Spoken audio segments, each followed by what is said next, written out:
Depuis son apparition, la Covid-19 aura touché un certain nombre de personnalités. Roselyne Bachelot est passée par là, alors qu'elle était ministre de la Culture.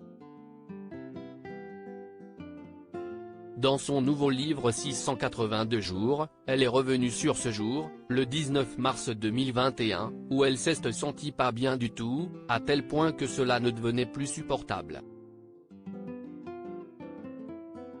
Il y a comme un éléphant qui marche sur ma poitrine, la fièvre bat mes tempes, les courbatures sont massives et douloureuses, se souvient-elle notamment dans son ouvrage, qui paraît ce jeudi 5 janvier 2023 aux éditions Plomb.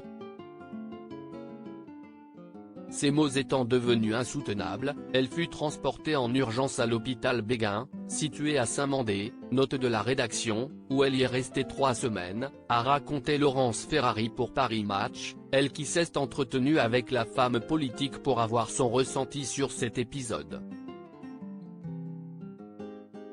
Je me suis vue mourir un soir alors que j'étais en soins intensifs. Autour de vous, il n'y a que des gens en scaphandre. La famille n'a pas le droit de venir.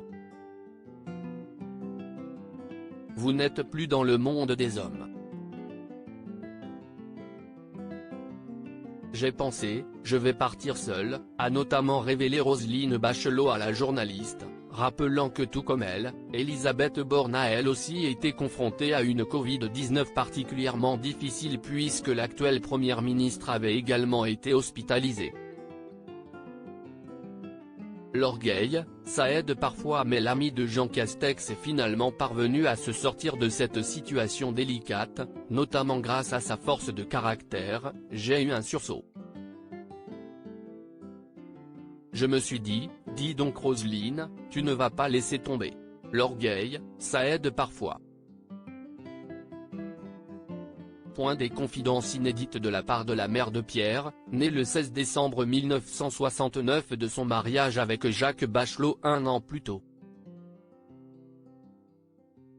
Un fils qu'elle n'évoque d'ailleurs que très rarement en interview, mais elle faisait une exception cet été sur le plateau de l'émission Chez Jordan diffusée sur le site de Télé Loisirs. Elle s'était notamment confiée sur les attaques que son fils avait pu subir lorsqu'il était enfant, à cause de sa notoriété. Est-ce que j'ai le droit d'imposer à mes proches le fait d'être moqué dans une cour de récréation, d'être attaqué par des professeurs? Mon fils a été battu par un professeur uniquement parce que c'était un opposant politique. Et ça si est très douloureux. Des confidences touchantes de la part de l'ancienne ministre.